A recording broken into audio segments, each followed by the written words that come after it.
Good morning. Should you refinance from FHA to conventional? And if you've bought your home using an FHA loan, refinancing into a conventional mortgage may be one of the most effective ways to reduce your monthly payment and improve long term equity. However, the decision is not an automatic one, and timing does matter.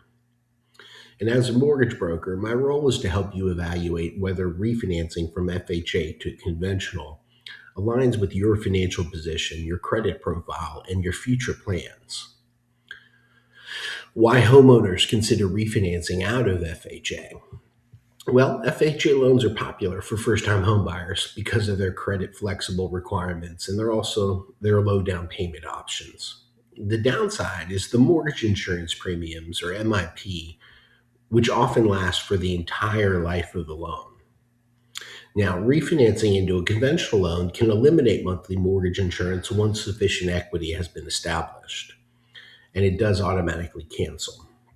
So, what are some key benefits that you would get from refinancing from an FHA loan to a conventional loan? Well, first is you're going to eliminate your mortgage insurance. And if you now have 20% or more equity, a conventional loan can remove monthly mortgage insurance entirely and permanently. Two is you often get lower monthly payments. Even without a lower interest rate, removing MIP or at least reducing it can reduce your overall payment. Three, improved loan flexibility.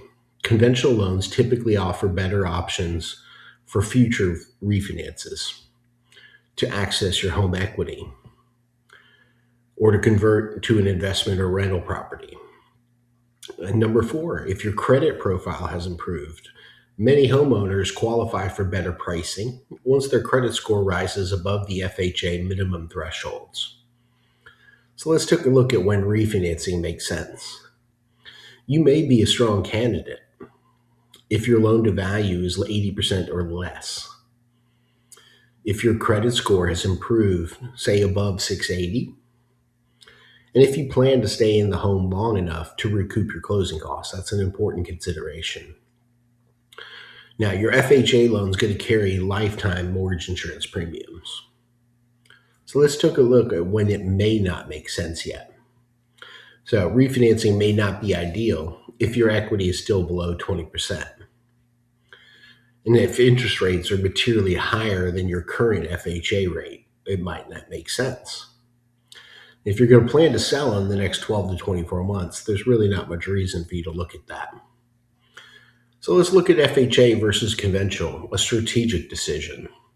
And this is not a rate-only decision. The correct refinance strategy is going to, in fact, evaluate your impact on your cash flow, how long it's going to take you to break even, that timeline, and your long-term ownership plans, as well as your credit trajectory. And as an independent mortgage broker, I can compare multiple lenders and structures and not just one bank's offer. So you can refinance with intention and not guesswork. So here's the bottom line. Refinancing from FHA to conventional can be a smart financial move, but really only when the numbers justify it. So proper analysis often reveals opportunities homeowners didn't realize were available. Let's have a conversation. And if you want to review your options, a structured refinance analysis is the first step, and I'm happy to provide it. Please visit billrapponline.com to figure out how to get a hold of me. I'd love to talk more about your situation. Have a good day.